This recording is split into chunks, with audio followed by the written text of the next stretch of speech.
কাজ হয়ে গেছে। কোথায় আছে? Amateur wrestling ফেডারেশনে।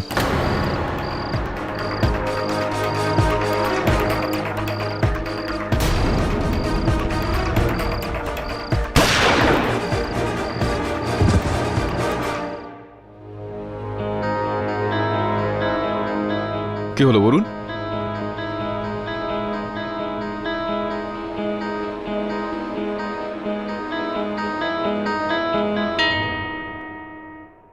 হই, কি হয়েছে? চিন্তিত মনে হচ্ছে।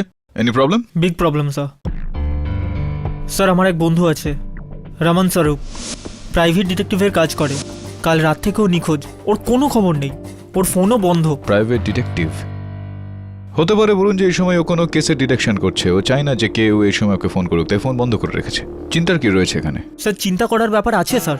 আজ সকালেই ওর বাইক একটা নির্জন জায়গা থেকে পাওয়া গেছে, কিন্তু ওর কোনো ট্রেস পাওয়া যায়নি। ওর বাড়ির লোকও খুব চিন্তায় আছে স্যার। তুই জানিস যে ও কোন কেসটায় কাজ করছিল? লাস্ট টাইম যখন দেখা হয়েছিল তখন ও বলছিল যে ও অ্যামেচার রেসলিং ফেডারেশনের জন্য কিছু কাজ করছে। স্যার আমি ওখানেও ফোন করেছি, কিন্তু ওখানে ওকে কেউ চেনেই না। আমার খুব টেনশন হচ্ছে স্যার। কে জানে কেউ ওকে।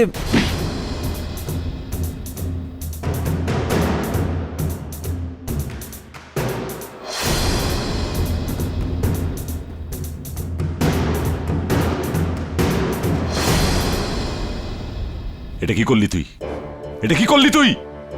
ল্যাং কেন মারলি? কিন্তু বাবা, আমি ওকে ফেলে তো দিয়েছি না।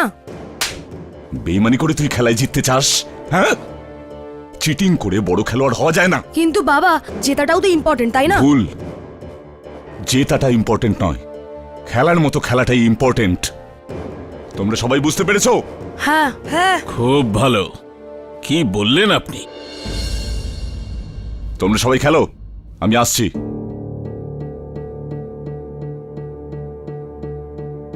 এর সাথে আলাপ করুন। ইনি অ্যামেচার রেসলিং ফেডারেশনের চেয়ারপারসন গৌরব শর্মা। ইনি এনার সেক্রেটারি রাধিকা, আর আমাকে লোকে বলে যশপাল সান্ধু। আমি এই ফেডারেশনের সেক্রেটারি। আপনারা বড় লোক, আমার ছোট এই আঁকড়ায় কি দরকার আপনাদের? আমাদের এই ফেডারেশন কুস্তিকে দেশে পপুলার করতে চায়। আমরা চাই যে আমাদের দেশ থেকে অলিম্পিকে আরও ভালো রেসলার যাক। সেই কারণে এটা বাচ্চাদের মধ্যে পপুলার করার জন্য ওদের ফ্রি ট্রেনিং দিচ্ছি। খুব ভালো কাজ করছেন আপনারা। আর এই ভালো কাজে আমরা সাপোর্ট চাই আপনার।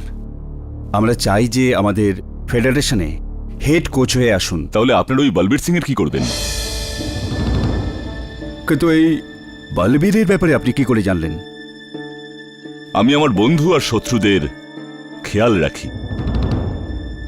বলবীরকে যদিও আমরা হেড কোচ হিসেবে নিযুক্ত করেছিলাম, কিন্তু আমরা জানি ওর কতটা ক্ষমতা। কোথায় আপনি, কোথায় ও? কিন্তু লোক তো তা মনে করে না। আর ও তো অলিম্পিকে খেলেছে, আর 8 বছর আগে ও সিলভার মেডেল জিতেছিল। যদি অলিম্পিকে আপনার সাথে ও বেইমানি না করত, আর যদি আপনি অলিম্পিকে অংশগ্রহণ করতে পারতেন, তাহলে সিলভার মেডেল নয়, গোল্ড মেডেলই আসতো। এই দিনটার প্রতীক্ষাই তো গত 8 বছর ধরে করছি আমি। কবে ওই বলবীরকে আমি ওর সীমাটা দেখাবো। আর আজ সুযোগটা পেলাম। আমি আপনাদের অফার গ্রহণ করছি। Very good.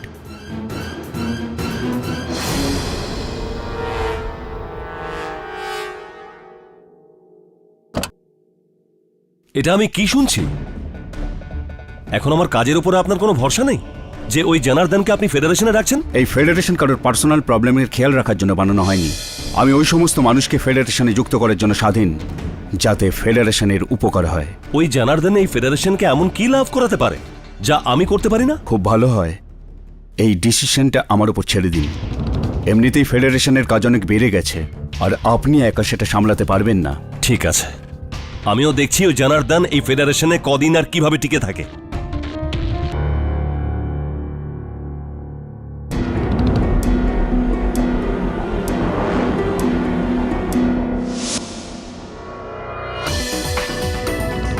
তুমি আমার কেবিনে কি করছো? এই কেবিন শুধু তোমার নয়, বরং আমাদের দুজনের।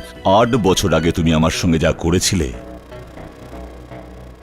তার বদলা নেবার জন্য 8 বছর অপেক্ষা করেছি আমি। এখন দেখো না, ভগবান আমাদের দুজনকে মেলালেন কি দারুণ সুযোগের সঙ্গে। ঠিক আছে জনার্দন, আমি তোমাকে ছাড়বো না।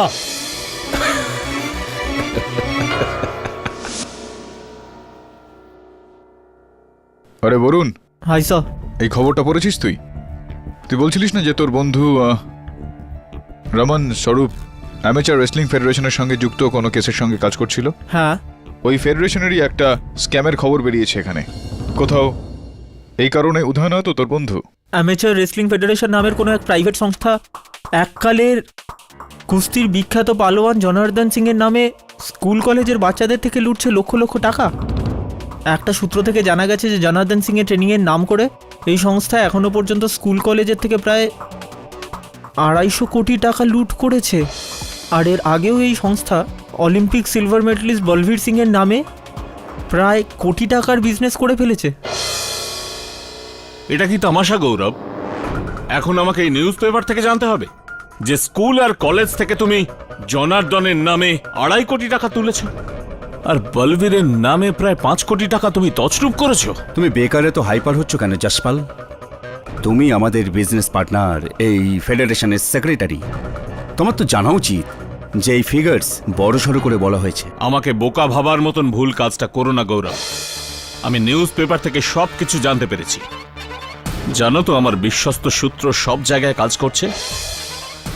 একটা কথা মনে রাখবে, তুমি যত টাকা তছরূপ করেছো সেই ফিগারের পাই পয়সার হিসেব আছে আমার কাছে। আমি তোমায় এই সব মাল একাকে হজম করতে দেব না। আর তুমি তো জানোই যদি আমি নিজের ক্ষমতা দেখাই তো কি করতে পারি। So beware, okay? Madam please গৌরববাবুকে বলুন একবার আমার সঙ্গে দেখা করুক। আমি গত 5 দিন ধরে লাগাতার এসে ওনার সঙ্গে দেখা করার চেষ্টা করছি। দেখুন, ও কোনো দরকারি। আমার কথাটা তো শোনো। আমি কিছু শুনতে চাই না।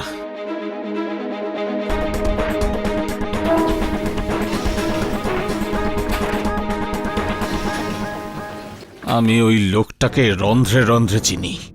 ও যদি চায় ওর বাপকেও ছাড়বে না। তোমার কি মনে হয় আমি ওকে এমনি সবকিছু একা খেতে দেব? নিজের ভালোবাসার প্রতি এইটুকু ভরসা নেই তোমার? আরে ভালোবাসার প্রতি ভরসা আছে বলেই তো ওই শয়তান গৌরবের সঙ্গে এত বছর জুড়ে আছি আমি।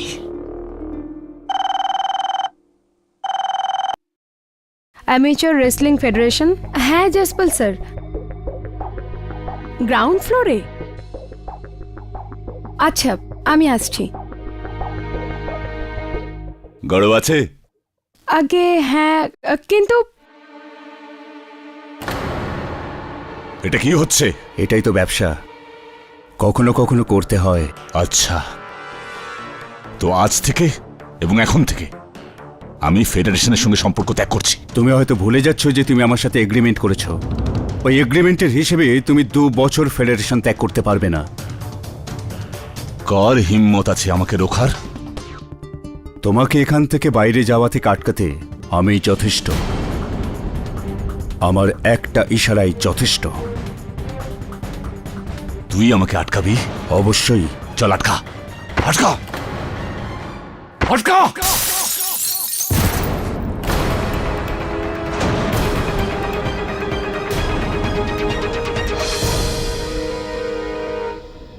কি করেন তোমার বাবা?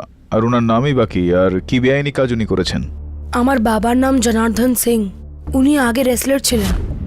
রেসলার ছিলেন?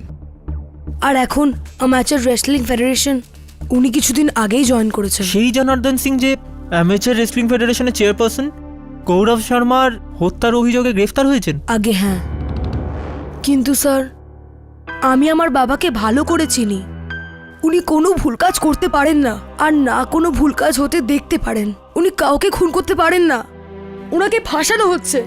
প্লিজ স্যার, আপনি ওনাকে বাঁচান, নইলে আমি অনাথ হয়ে যাব। ইউর অনার, এই ঘটনাটা হলো 5 জুনের। খবরের কাগজেই খবর আসে যে অ্যামেচার রেসলিং ফেডারেশনে রেসলিং ট্রেনিংয়ের আড়ালে স্কুল এবং কলেজ থেকে প্রায় 2.5 কোটি টাকা আত্মসাৎ করে। এই খবর পড়ে জনার্দন সিং ভ্যাবাচাকা খায়, আর সেই অবস্থাতেই গৌরব শর্মার সাথে ঝগড়া করতে তার কেবিনে পৌঁছায়। দুজনের মধ্যে কথা কাটাকাটি হয়, আর নিজের রাগের উপর সংযম না রাখতে পেরে নিজের পুরনো অভ্যাসের জন্য জনার্দন সিং গৌরব শর্মাকে 10 তলার জানলা থেকে নিচে বাইরে ফেলে দেয় এবং শেষ পর্যন্ত গৌরব শর্মার মৃত্যু হয়। না, আমি গৌরব শর্মাকে মোটেও মানিনি। কিন্তু আপনি এটা মানেন যে আপনি গৌরব শর্মার উপর রেগেছিলেন এবং রাগের মাথায় আপনি গৌরব শর্মার কেবিনে পৌঁছান এবং তার সাথে ঝগড়া করেন? হ্যাঁ, এটা সত্যি। উনি আমায় বলেছিলেন যে উনি বাচ্চাদের ট্রেনিং এর জন্য ফিস নেবেন না, এই জন্য আমি ফেডারেশনে অংশ নিয়েছিলাম। কিন্তু যখন নিউজ পেপারে সত্যিটা জানতে পারলাম তো আমার খুব রাগ হলো। তখন আমার ধৈর্যের বাঁধ ভেঙে গেল, আর ওর সঙ্গে দেখা করতে গেলাম। আর সেই রাগের কারণেই আপনি গৌরব শর্মাকে তুলে নিচে ফেলে দেন। না, আমি ফেলিনি। কতবার বলবো আমি? আরে যতবারই না বলেন না কেন, সত্যি কোনোদিন চেপে থাকে না। আপনি এটা খুব ভালো করে জানেন যে আপনার রাগের উপর আপনার নিজের নিয়ন্ত্রণ নেই। আপনি এর আগেও আপনার রাগের সীমা ছাড়িয়েছেন, আর তার বদলে তার অনেক বড় মূল্য আপনাকে চুকাতে হয়েছে। আগে হ্যাঁ, আপনি ঠিক বলছেন। 8 বছর আগে আমরা অনেক কুস্তি লড়েছি, কিছু হেরেছি, কিছু জিতেছি। আর এই জনার্দনের রাগকে আমার থেকে ভালো আর কে জানবে? এই বলবীর,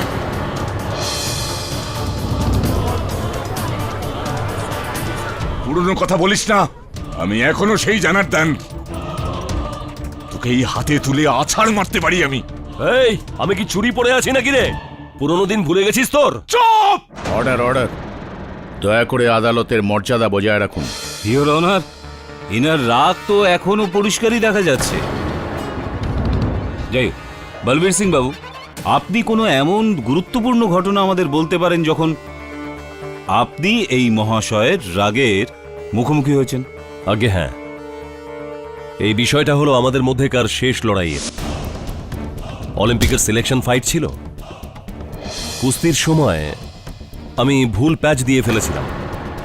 রেফারি আমাকে আটকাবার আগেই এই জনার্দন খুব রেগে যায়, আর রেগে গিয়ে আমার মুখের ওপর ঘুষি মারে, যার জন্য ও ডিসকোয়ালিফাইড হয়ে যায় আর চ্যাম্পিয়নশিপ থেকে লাইফ টাইমের জন্য ব্যান করে দেওয়া হয়। এটা সত্যি, আমি ওকে মেরেছিলাম, যেটা শাস্তি আজ পর্যন্ত কোথাও না কোথাও ভুগে চলেছি আমি। কিন্তু ও আমার সঙ্গে বেইমানি করেছিল। আগে হ্যাঁ, ঠিক একই রকম ভাবে গৌরব শর্মাও আপনার সাথে বেইমানি করেছিল, আর আপনি রাগের বশে মাথা গরম করে তাকে তুলে নিচে ফেলে দেন। আর এমনিতে আপনার মতো পালোয়ানের জন্য এটা করা মুশকিলও ছিল না, তাই না? না, চুপ কর উকিল। আমি বললাম না আমি ওকে ফেলিনি। Order order, silence please.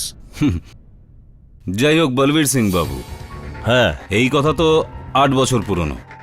আপনি কি আমাদের এখনকার মানে 5 জুনে কি হয়েছিল এই ব্যাপারে কিছু বলতে পারবেন? আগে হ্যাঁ, নিউজ পেপারে স্কুল কলেজের ওই 2.5 কোটি টাকা তছরূপ করার ব্যাপারে এই জনার্দন খুব রেগে যায়। ওই লোকটা সাহস কি করে হলো আমার সঙ্গে বেইমানি করার? ও আমাকে বলেছিল আমাকে ফ্রি ট্রেনিং এর জন্য রাখা হচ্ছে, আর এখন কোটি কোটি টাকা নয়ছয় করছে। আমি ওকে ছাড়বো না।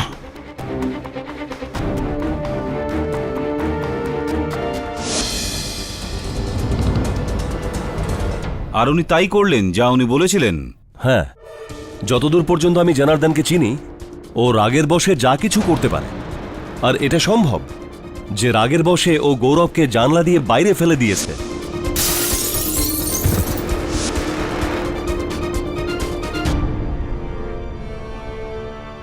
বলবীর সিং বাবু, হ্যাঁ, অলিম্পিক সিলভার মেডেলিস্ট, আপনারই বক্তব্য অনুসারে আপনি জনার্দন বাবুকে ওখানে কেবিন থেকে বাইরে বেরোতে দেখেন, রাগে চোখ লাল হয়েছিল, আর এটা বলতে বলতে যাচ্ছিলেন যে তিনি গৌরব শর্মাকে ছাড়বেন না। হ্যাঁ, আপনার মনে এই আশঙ্কা নিশ্চয়ই হয়েছিল যে সত্যিই উনি গৌরব শর্মাকে না মেরে দেন। নিশ্চয়ই। তো আপনি এনাকে আটকানো, এনাকে শান্ত করার কোনো চেষ্টা করলেন না, গৌরব শর্মাকে বাঁচানোর কোনো চেষ্টা করলেন না, যেতে দিলেন ওকে? দেখুন উকিল সাহেব, আমি জনার্দনের সঙ্গে কোনো সম্পর্ক রাখতে চাইছিলাম না, আর তাই আমি ওকে আটকাইনি। সেটাই করলেন যেটা আপনি 8 বছর আগে করেছিলেন।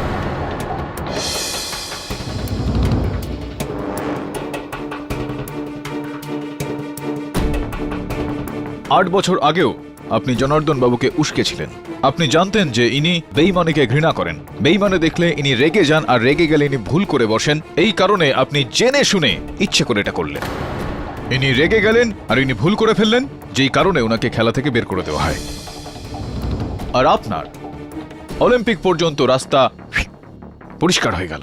কি উল্টোপাল্টা কথা বলছেন উকিল সাহেব? উল্টো পাল্টা বলছি না বলবীর সিং বাবু, ঠিকই বলছি। 8 বছর পরও আপনি একই কাজ করলেন, যাতে আপনার ওই ফেডারেশনের চেয়ারটা, যেটার উপর আপনি বসে আছেন, সেইটা যেন আপনার হাত থেকে না যায়। উকিল সাহেব, এগুলো একদম ভিত্তিহীন কথা। আমি ঠিক যে জায়গায় আছি, আর ওই জায়গায় আমার এই জনার্দনের মতো লোকের জন্য কি ইনসিকিউরিটি হতে পারে? আর এটা আপনি ভুলে যাচ্ছেন যে আমি অ্যামেচার রেসলিং ফেডারেশনের একজন ফাউন্ডার মেম্বারও। আর এই ধরনের লোকের জন্য আমার কি ক্ষতি হতে পারে? ভয় তো ছিল আপনার। ওই নোটিশ, যেই ফেডারেশনের আপনি ফাউন্ডার মেম্বার, সেই ফেডারেশনই আপনাকে ফেডারেশন থেকে বের করে দেওয়ার নোটিশ পাঠিয়েছিল। ইয়নার, ওই নোটিশটা আপনার টেবিলের উপর রাখা রয়েছে। পাঠানো হয়েছিল কি হয়নি? ওই আরে খুব নোটিশটা? সুন্দর কেডি বাবু, খুব সুন্দর। কিন্তু আপনি এই সমস্ত তথ্য দিয়ে কি প্রমাণ করতে কি চান?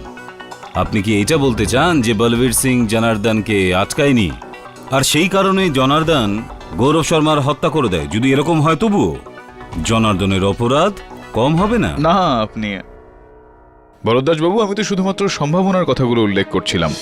আপনি আপনার দলিলে বলেছিলেন যে এই জনার্দন বাবু একজন এমন পালোয়ান যার পক্ষে কাউকে তুলে নিয়ে জানালা দিয়ে ফেলে দেওয়া খুব একটা বড় ব্যাপার নয়। বলবীর সিং বাবুও তো অলিম্পিকে সিলভার মেডেলিস্ট একজন। ইনার পক্ষেও কাউকে তুলে নিয়ে জানালা দিয়ে ফেলে দেওয়া খুব একটা বড় ব্যাপার নয়।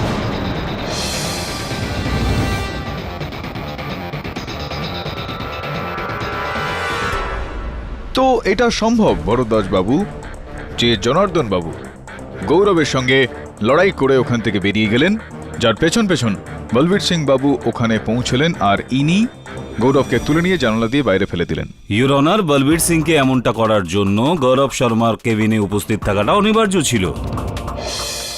কিন্তু যেই সময় গৌরব শর্মাকে কেবিন থেকে বাইরে ফেলা হয়, ওই সময় বলবীর সিং উনার কেবিনে ছিলেন না, বরং সেই সময় ওই বিল্ডিংয়েরই গ্রাউন্ড ফ্লোরে অ্যামেচার রেসলিং ফেডারেশনের সেক্রেটারি জসপাল সান্ধুর সাথে ছিলেন।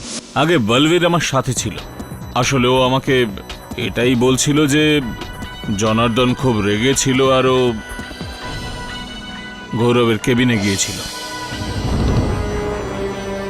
জানি না, আমার কিছু গোলমাল ঠেকছিল, আর আমরা 3 জন 10th ফ্লোরে গিয়েছিলাম গৌরবের কেবিনে। কিন্তু ততক্ষণে তো জসপাল সিং বাবু, আপনার ক্যাবিনটাও তো 10 তলাতেই রয়েছে, তাই না? আগে তো তাহলে আপনি বলবীর সিং এর সঙ্গে আপনার যে মিটিংটা ছিল সেটা আপনি কেবিনে কেন করলেন না, গ্রাউন্ড ফ্লোরে কেন করলেন আপনি? আগে তার ঠিক আগে আমি গৌরবের সঙ্গেই ছিলাম ওর কেবিনে। I see. কিন্তু কিছু আর্জেন্ট কাজের জন্য আমাকে আর রাধিকাকে নিচে নামতে হয়। আর যে মুহূর্তে আমরা নিচে নামি, বলবীরের ফোন আসে আর ও দেখা করতে আসে। আসলে আমি যদি জানতাম যে গৌরবের প্রাণের ঝুঁকি আছে, তো আমি ওকে একলা ছেড়ে যেতাম না। রাইট। তো এটার মানে এটা দাঁড়ায় যে আপনিও জনার্দন সিং বাবুর দুহাতের দ্বারা গৌরবের হত্যা হতে দেখেননি? আগে না, আমরা যতক্ষণে ওখানে পৌঁছই উনি বেরিয়ে তো গিয়েছিলেন। এতটা নির্ণায়কের ভূমিকা পালন করে আপনি কি করে বলতে পারেন যে গৌরব শর্মার হত্যা জনার্দন সিং করেছেন? আর কেই বা করতে পারে? আবার করতে তো আপনিও পারেন।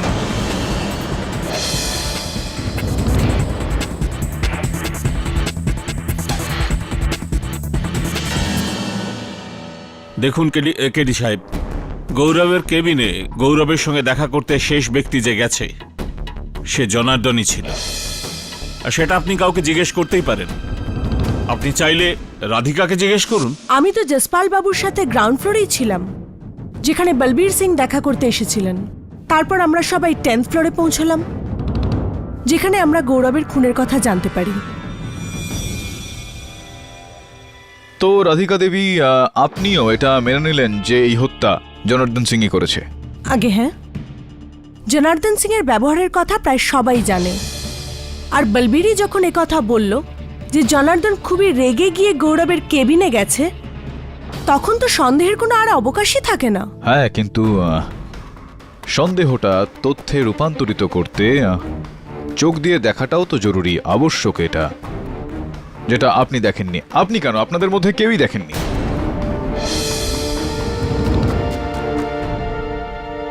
আচ্ছা এটা বলুন যে ওই 10 তলায় কি গৌরব শর্মা আর জনার্দন সিং ছাড়া আর অন্য কেউ ছিলেনই না ওই তলায়?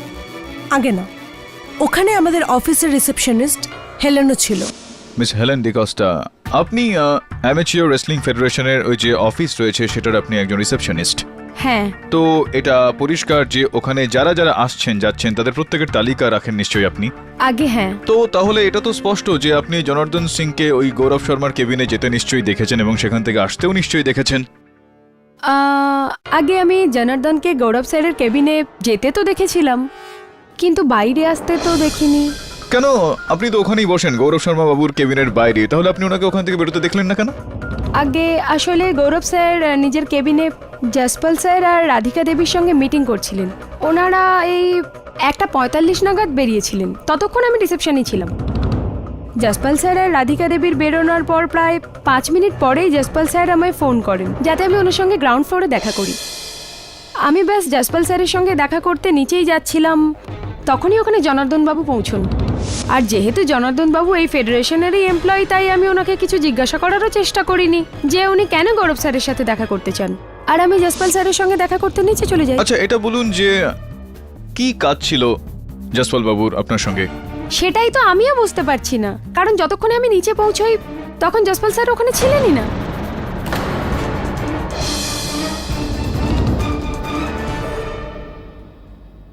তারপর আমি আবার ওপরে চলে আসি, কিন্তু ওপরে আসার পর আমি দেখি যে জসপাল স্যার, রাধিকা দেবী আর বলবীর স্যার এনারা সবাই 10th ফ্লোরে ছিলেন। আর গৌরব স্যারকে কেউ... তারপর আমি যখন জসপাল স্যারকে এটা জিজ্ঞাসা করি যে উনি আমাকে নিচে কেন ডেকেছিলেন, তখন ওনার বক্তব্য ছিল যে উনি আমাকে কোনো ফোনই করেননি। ইয়নার মিস্টার হেলেন ডিকস্টার কথা থেকে এটা একেবারেই স্পষ্ট যে এই হত্যাটা জনার্দন বাবুর রাগের মাথায় করে ফেলা কোনো কাজ নয়, কোনো ব্যক্তির একেবারে সুনির্দিষ্টভাবে পরিকল্পিত একটা ঘটনা।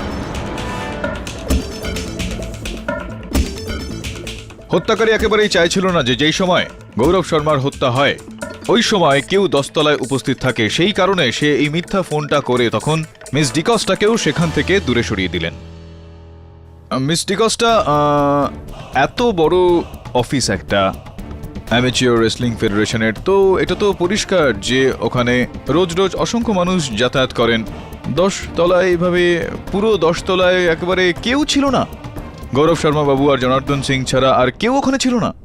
আসলে আমাদের অফিসটা ওই বিল্ডিং এর 3rd ফ্লোরে। আচ্ছা, 10th ফ্লোরে গৌরব স্যার, জসপাল স্যার আর রাধিকা দেবী থাকেন। সব পিওন আর প্যান্ট্রি 9th ফ্লোরে। আর 8th ফ্লোরে আমাদের অ্যাডমিনিস্ট্রেশন অফিস, যেখানে জনার্দন স্যার আর বলবীর স্যারেরও কেবিন। না, কর্মচারীরা ছাড়া কোনো দেখা করতে আসা লোক, ভিজিটার্স ইত্যাদি, ডেলিভারি বয়েজ। কিন্তু হ্যাঁ, একজন ভিজিটর ছিলেন যিনি গত 5 দিন ধরে রোজ গৌরব স্যারের সঙ্গে দেখা করতে আসছিলেন, কিন্তু গৌরব স্যারের কাছে ওনার সঙ্গে দেখা করার জন্য সময়ই ছিল না। কিন্তু উনিও তো আমার রিসেপশন ছাড়ার আগেই ওখান থেকে চলে গেছিলেন। ওখান থেকে চলে গিয়েছিলেন। উনি কি আজকে এখানে এই আদালতে এসেছেন? একটু দেখে বলবেন আপনি। উনি ছিলেন লাস্ট বেঞ্চ, লেফট সাইড। ওই ভদ্রলোক যিনি ওখানে বসে আছেন? হ্যাঁ। একটু দাঁড়িয়ে পড়বেন প্লিজ।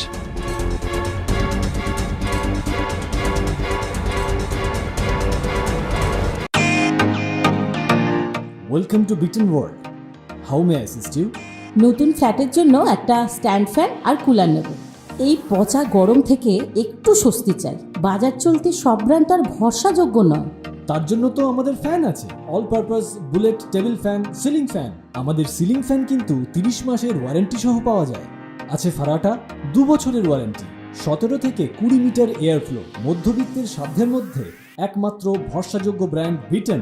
আমাদের কুলারের কিন্তু অনেক range, 45 litres, 50 litres, 70 litres, 90 litres, 110 litres. Honeycomb সহযোগে বিটেনের সব কুলারের ওয়ারেন্টি 1 বছর। চেনা হাওয়ায় অচেনা অনুভূতির জন্য একমাত্র আদর্শ বিটেন। গরমে স্বস্তি পেতে বিটেনের ফ্যান হোক বা কুলার, আজই আনুন বাড়িতে। Beaten, digitally yours. ডক্টর কাপাড়ি, আপনার সঙ্গে দেখা হয়ে আমার অত্যন্ত প্রসন্ন লাগছে। গৌরব শর্মার হত্যা থেকে 5 দিন আগে থেকেই আপনি ওনার সঙ্গে দেখা করার একটা চেষ্টা করছিলেন। এরকম কি গুরুত্বপূর্ণ কাজ অসম্পূর্ণ ছিল আপনার গৌরববাবুর সঙ্গে? দেখুন, আমি একজন ডাক্তার, আর এই রকম স্পোর্টস ফেডারেশনে ডাক্তারের অনেক স্কোপ থাকে, আর আমি অ্যামেচার রেসলিং ফেডারেশনে জয়েন করতে চাইছিলাম। এই জন্য আমি গৌরববাবুর সঙ্গে দেখা করতে চাইছিলাম, কিন্তু দেখা হয়ে ওঠেনি। তো যেই দিন ওনাকে হত্যা করা হয়েছিল সেই দিন আপনি গিয়েছিলেন ওনার সঙ্গে দেখা করতে? আগে হ্যাঁ, কিন্তু যখন হেলেন বলল যে আজও উনি বিজি, ওনার কাছে দেখা করার সময় নেই, তো আমি ওখান থেকে চলে যাই। যখন আমি 10th ফ্লোরে ছিলাম তখন আমি হেলেনকে নিচে যেতে দেখি। তখন আমি ভাবলাম যে এটাই সুযোগ গৌরববাবুর সঙ্গে দেখা করার। কিন্তু আমি যখন অফিসে গেলাম তখন আমি একটা লোককে খুব রাগত অবস্থায় দৌড়ে বাইরে আসতে দেখলাম। আচ্ছা, কাকে দেখেছিলেন আপনি গৌরব শর্মার কেবিন থেকে বাইরে বেরিয়ে আসতে? এই সেই লোকটা।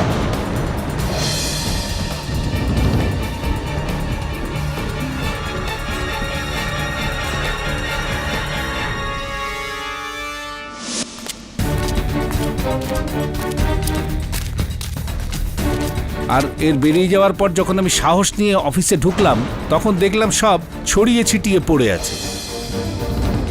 অফিসের জানালার কাঁচ ভাঙা অবস্থায় ছিল। স্যার, আমি খুব ভয় পেয়েছিলাম, আর তার আগে অন্য কেউ ওখানে এসে যায় আমি ওখান থেকে চলে যাই। ইওর অনার, এই কেসে এক প্রত্যক্ষদর্শী সাক্ষীর খুব দরকার ছিল, আর সেই দরকার পূরণ হয়েছে। আর ইওর অনার, এই প্রত্যক্ষদর্শী হল স্পাইক্যাম।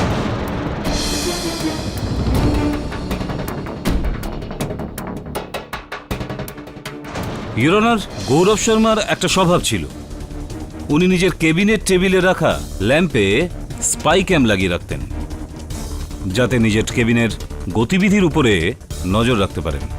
আমি ওই স্পাই ক্যামেরই রেকর্ডেড ভিডিও ফুটেজ এই আদালতের সামনে দেখাতে চাই ইওর অনার। এটা কি হচ্ছে? এটাই হচ্ছে বিজনেস, এটা করতে হয় জনার্দন।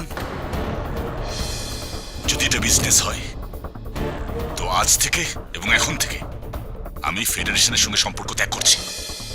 তোমাকে এখান থেকে বাইরে যাওয়া থেকে আটকাতে আমি যথেষ্ট, আমার একটা ইশারাই যথেষ্ট। চল আটকা আমায়। কি হচ্ছে কি? আটকা আটকা আটকা!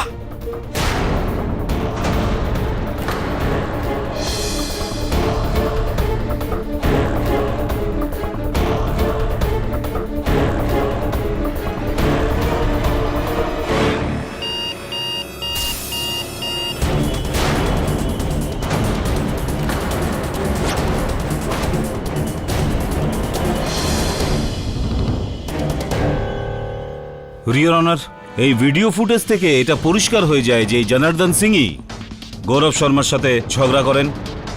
আসলে গৌরব শর্মা একটা লিগ্যাল কন্ট্রাক্টের দ্বারা জনার্দন সিংকে আটকানোর চেষ্টা করেছিলেন, আর এই রাগেই জনার্দন সিং গৌরব শর্মাকে তুলে নিচে ফেলে দেন।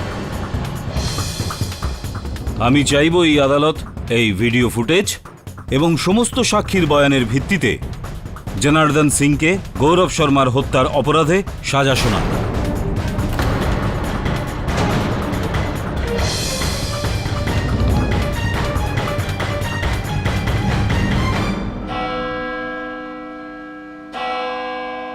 এই আদালত এই কেসের পরবর্তী শুনানিতে ফয়সালা শোনাবে। ততক্ষণ পর্যন্ত এই আদালত বরখাস্ত করা হলো।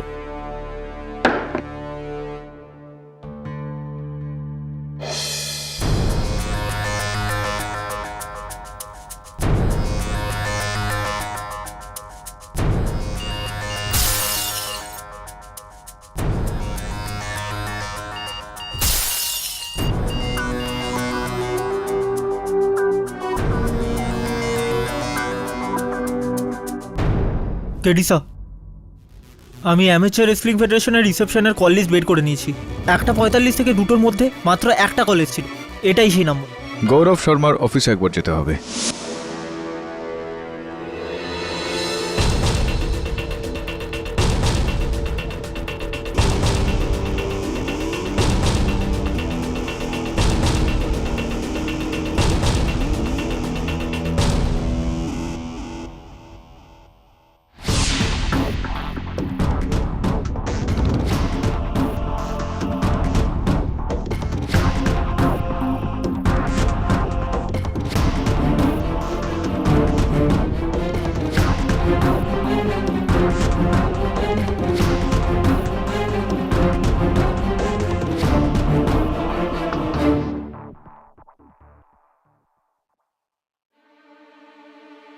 ঘরের ভেতরের ঘড়িটার আওয়াজ ছিল না, তার মানে হচ্ছে অন্য কোনো একটা ঘড়ির সেই আওয়াজটা ছিল। পয়েন্ট হলো যে আর কি ছিল ওই ঘরে। কেডি স্যার, এই রেজিস্টারটা দেখুন, একটু অদ্ভুত না? ডক্টর রঘুনন্দন 5 দিন ধরে এখানে আসছিলেন, কিন্তু উনি নিজের অ্যাড্রেসের জায়গায় ব্যাঙ্গালোরের দিশা হসপিটালের অ্যাড্রেস লিখেছেন। আচ্ছা, একটা ডক্টর ব্যাঙ্গালোর থেকে এখানে কাজ খুঁজতে কেন আসবে? গুড কোয়েশ্চেন বরুণ, কিন্তু তোর এই প্রশ্নের উত্তরটা তো ব্যাঙ্গালোরে গিয়েই পাওয়া যাবে। যা একটু দিশা হসপিটালে গিয়ে সেখানকার কর্মচারীদের সঙ্গে কথা বল, ডক্টর রঘুনন্দন কাপাডিয়ার ইতিহাসটা বের কর। Right sir. Hello, yeah what? কিন্তু কবে? কি কি হলো বরুণ? স্যার, স্যার আমার বন্ধু রমেন স্বরূপ, যার ব্যাপারে আমি বলেছিলাম, স্যার পুলিশ ওর লাশ একটা নালার কাছ থেকে পেয়েছে। কেউ গুলি করে ওকে মেরে ফেলেছে। স্যার ওর লাশটা তো আর চেনাও যাচ্ছে না। সে তো লাকিলি ওর পাশে ওর আইডেন্টি কার্ড ছিল। Sir sorry Varun, sorry to hear about that. তুই বলেছিলি যে তোর বন্ধু অ্যামেচার রেসলিং ফেডারেশনের জন্য কিছু কাজ করছিল। এটা কি হচ্ছে এই ফেডারেশনে? বরুণ, আমার মনে হচ্ছে যে এই দুটো হত্যায় কোনো না কোনোভাবে যুক্ত। ব্যাঙ্গালোর যাওয়ার আগে তুই পুলিশ স্টেশন একবার যা, আর তোর বন্ধুর হত্যার সমস্ত ডিটেল ওখান থেকে বার কর। I am sure there is a connection affair. Barun, dead বডিকে চিনতে পারা প্রায় ইম্পসিবল ব্যাপার, কিন্তু ওর কাছে পাওয়া জিনিসপত্র থেকে আমরা এটা আইডিয়া করতে পারছি যে বডি রমন স্বরূপের।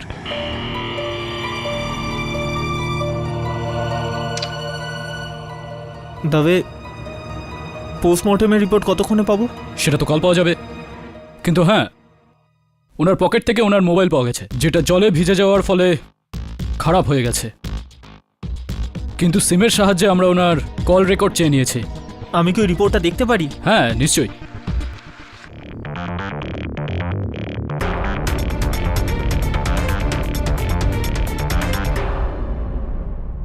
এক্সকিউজ মি, আমি ডক্টর রঘুনন্দনের ব্যাপারে কিছু ইনফরমেশন চাই। ডক্টর রঘুনন্দা? হ্যাঁ। क्या बात है বলবীর সিং বাবু, কি দারুণ রাস্তা আপনি বার করলেন আরো একবার জনার্দন বাবুকে নিজের রাস্তা থেকে সরিয়ে ফেলার জন্য। প্রথমবার তো আপনি ওনাকে খেলা থেকে বার করেছিলেন, এবার তো সোজা জেলে পাঠিয়ে দিলেন।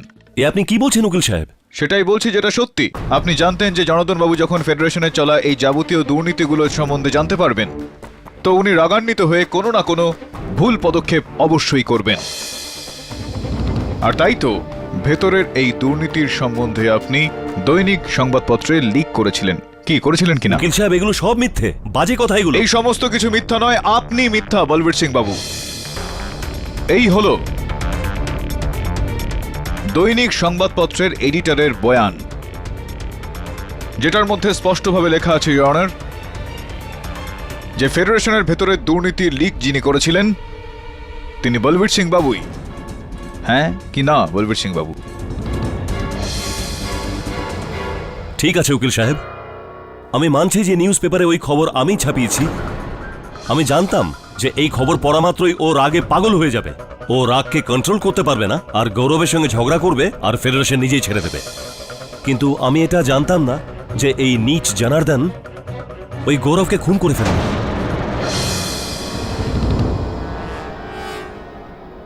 আমি বলবীর সিং বাবুকে আর কিছু জিজ্ঞেস করতে চাই না। আমি ডক্টর রঘুনন্দন কাপাডিয়াকে আরো একবার কাঠগড়ায় ডাকার জন্য অনুমতি চাইছি। ডক্টর রঘুনন্দন কাপাডিয়া, খুবই অদ্ভুত বিষয় এটা যে ওখানে অ্যামেচার রেসলিং ফেডারেশনের দপ্তরে এতজন লোক থাকা সত্ত্বেও আপনি একমাত্র সেই ব্যক্তি যিনি জনার্দন বাবুকে গৌরব শর্মার কেবিন থেকে ওই 10 তলায় বেরিয়ে আসতে দেখেন, আর কেউ এটা দেখতে পারেন না।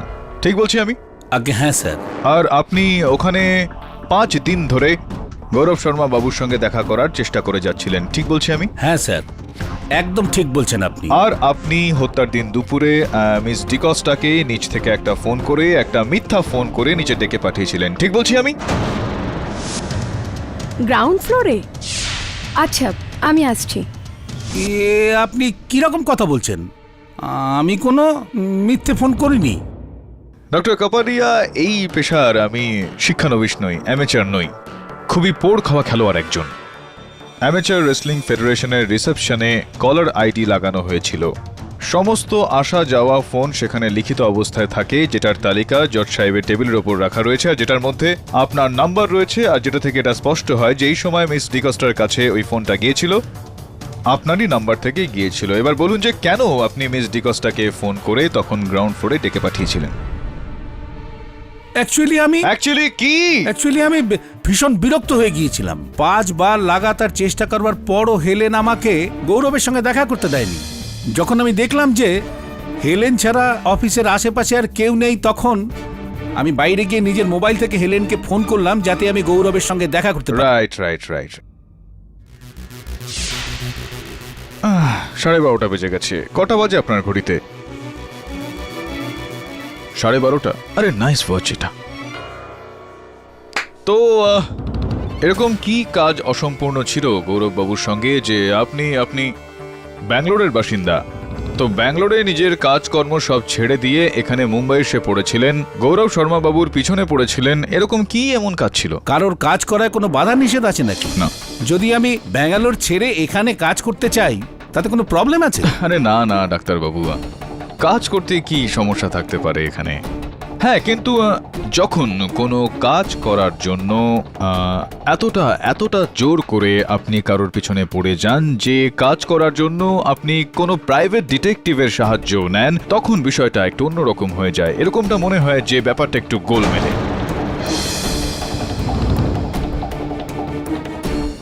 এইসব বাজে কথা স্যার। দেখুন, আমি এবার জানি না যে এই কথাগুলো বাজে কথা কিনা। আমি তো ডক্টর কাপাডিয়া শুধু সেই কথাগুলো উল্লেখ করছি যেগুলো দিশা হসপিটালে আপনার সহকর্মীরা আমাকে বলেছেন। রমন স্বরূপ এই নামের কোনো ব্যক্তিকে চেনেন আপনি? রমন স্বরূপ, এই দেখুন। আগে আমি একে চিনি না। You must be joking, doctor Kapadia. ইনি সেই প্রাইভেট ডিটেকটিভ যার সাহায্য আপনি নিয়েছিলেন এই কাজটার জন্য। জানি না কি কাজ অসম্পূর্ণ পড়েছিল আপনার। আপনি এনার সঙ্গে ফোন কলসের আদান প্রদান বেশ চলতো আপনাদের। আর মুম্বাইয়েও আপনি যখন এসেছিলেন মুম্বাইতে তার 2 মাস আগে থেকেই আপনার কেসের জন্য কাজ করছিল। এই সমস্ত একেবারে বাজে কথা, আর আমি একে চিনিও না পর্যন্ত। গৌরব শর্মাকে তো চিনতেন নাকি চিনতেন না? আগে না, গৌরব শর্মাকেও চিনতেন না। ডক্টর কাপাডিয়া, এখনো আপনি যদি সত্যি বলতে না চান তো একবার জসপাল বাবুকে রেখে আমি বলানোর চেষ্টা করি, বোধহয় উনি সত্যি কথাটা বলে দেবেন।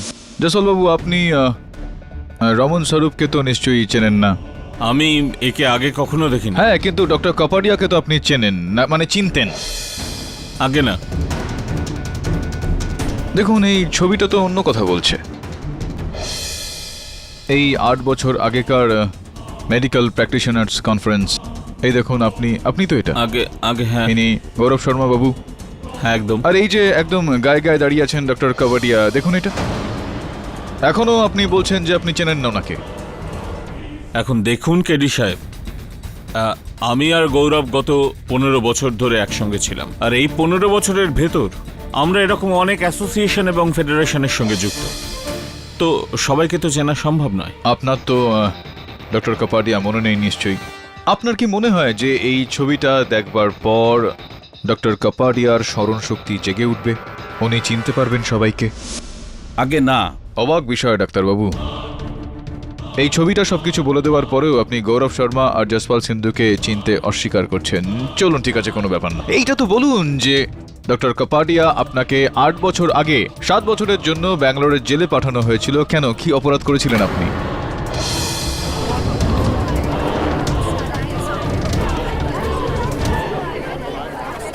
ডক্টর কাপাডিয়া আপনাকে 8 বছর আগে 7 বছরের জন্য ব্যাঙ্গালোরের জেলে পাঠানো হয়েছিল। কেন, কি অপরাধ করেছিলেন আপনি?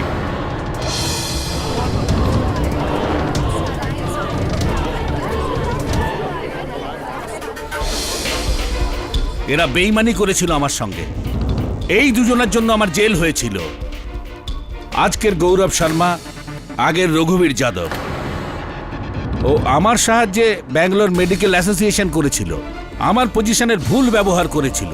কিছুদিনের মধ্যে কোটি টাকার স্ক্যাম করে ও পালিয়ে যায়, আর আমি ফেঁসে যাই আর আমার জেল হয়ে যায়। তারপর জেল থেকে ছাড়া পাওয়ার পর আপনি রমন স্বরূপের সাহায্য নিয়ে গৌরব শর্মা ওরফে রঘুবীর শর্মাকে খুঁজে বার করলেন।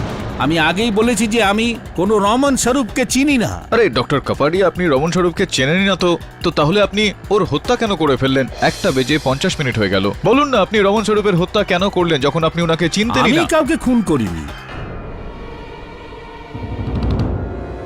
ইওর অনার, রমন স্বরূপের পোস্টমর্টমের রিপোর্ট অনুযায়ী ওনাকে 1 জুনের রাতেই .22 ক্যালিবার রিভলভার থেকে গুলি করা হয়েছিল, আর তারপর ওনার দেহটাকে নালায় ফেলে দেওয়া হয়েছিল। ব্যালিস্টিক অনুসারে ওই .22 ক্যালিবার রিভলভার ডক্টর রঘুনন্দন কাপাডিয়ার, ওই রিভলভারটা ওনার নামে রেজিস্টার রয়েছে, আর পুলিশ ওই রিভলভারটা ওনারই হোটেলের ঘর থেকে উদ্ধার করেছে। ডক্টর রঘুনন্দন কাপাডিয়া, আপনি কি এখনো এটাই বলবেন যে আপনি রমন স্বরূপকে হত্যা করেননি? এ আমাকে ফাঁসানোর ষড়যন্ত্র চলছে। আমি কাউকে খুন করিনি। না আমি রমন স্বরূপকে চিনতাম, না আমি রমন স্বরূপকে খুন করেছি। গৌরব শর্মাকে তো আপনি চিনতেন, তাহলে কি আপনি ওনাকে হত্যা করেছেন? এ কি বাজে কথা! আগেই আমি আমার বয়ানে বলেছি যে যখন আমি 10th ফ্লোরে পৌঁছেছিলাম তখন আমি জনার্দনকে বাইরে আসতে দেখেছিলাম। হ্যাঁ, এটা তো আপনি বলেছিলেন, কিন্তু আপনি এটা বলতে ভুলে গিয়েছিলেন যে জনার্দন বাবুর ওখানে যাওয়ার পর আপনি গৌরব শর্মার কেবিনে গিয়েছিলেন। গৌরব শর্মা টেবিলে আঘাত লাগার কারণে উনি মাটিতে অজ্ঞান অবস্থায় পড়েছিলেন, আর আপনি ওনাকে ওঠালেন, 10 তলা জানালা থেকে ওনাকে ফেলে দিলেন কি না? এটা মিথ্যে, এটা একেবারে ভিত্তিহীন। আমি কাউকে খুন করিনি। 1:55 ডক্টর কাপাডিয়া, 1:05 বাকি। রিওনার, যদি ডক্টর কাপাডিয়া এখনো পর্যন্ত তার সত্যিটা স্বীকার করতে রাজি না হন, তাহলে আমি আরো একবারই আদালতে সেই স্পাই ক্যাম ফুটেজ চালাতে চাইবো, যেটা প্রথমবার প্রসিকিউশন এখানে প্রত্যক্ষদর্শী সাক্ষী হিসেবে পেশ করেন। এটা কি হচ্ছে? এটাই হচ্ছে বিজনেস, এটা করতে হয় জনার্দন। যদি এটা বিজনেস হয় তো আজ থেকে এবং এখন থেকে আমি ফেডারেশনের সঙ্গে সম্পর্ক ত্যাগ করছি। তোমাকে এখান থেকে বাইরে যাওয়া থেকে আটকাতে আমার একটা ইশারাই যথেষ্ট। আটকা আটকা আটকা!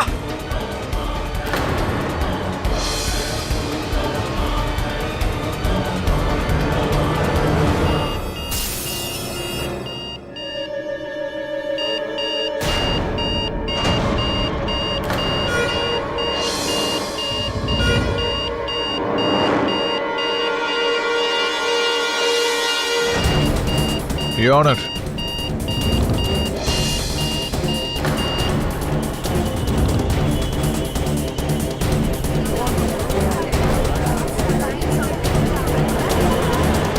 হ্যাঁ ডক্টর কাপাডিয়া, এবার করবেন আপনার দোষ স্বীকার, নাকি অন্য কোনো প্রমাণ পেশ করব? আমি বলেছিলাম আপনাকে এই পেশায় আমি নতুন নই, পোড় খাওয়া খেলোয়াড় একজন। হ্যাঁ, আমি গৌরবকে খুন করি।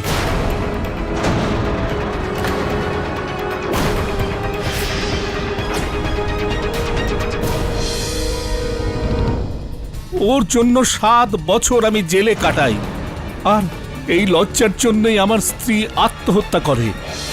আর এর কারণ শুধু আর শুধু গৌরবে ছিল, গৌরব। আমি 1 বছর আগে জেল থেকে ছাড়া পাই, আর তখন থেকে গৌরবকে খুঁজতে শুরু করি আমি। দিশা হসপিটাল আমাকে ক্যাজুয়াল চাকরি দিয়েছিল, কিন্তু আমার উদ্দেশ্য আর প্র্যাকটিস করার ছিল না। আমি গৌরবকে শেষ করতে চাইছিলাম। আমার স্ত্রীর মৃত্যুর প্রতিশোধ নেওয়ার ছিল ওর থেকে, আর তার জন্যই আমি রমন স্বরূপ ডিটেকটিভকে হায়ার করি। কিন্তু যখন ও আমায় বলল যে গৌরব ফেডারেশনের কাজ করছে, তখন আমি ভাবলাম ডিটেকটিভ জানতে পেরেছে যে আমি গৌরবকে খুঁজছি। আগামী দিনে ও আমার বিপদ হতে পারে।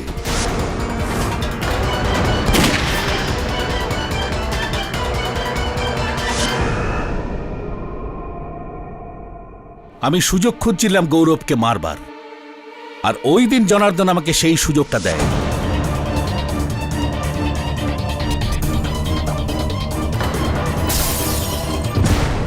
আমি ভেবেছিলাম গৌরবের খুনের দায় জনার্দনের উপর আসবে, কেউ আমার দিকে আঙুলও তুলবে না।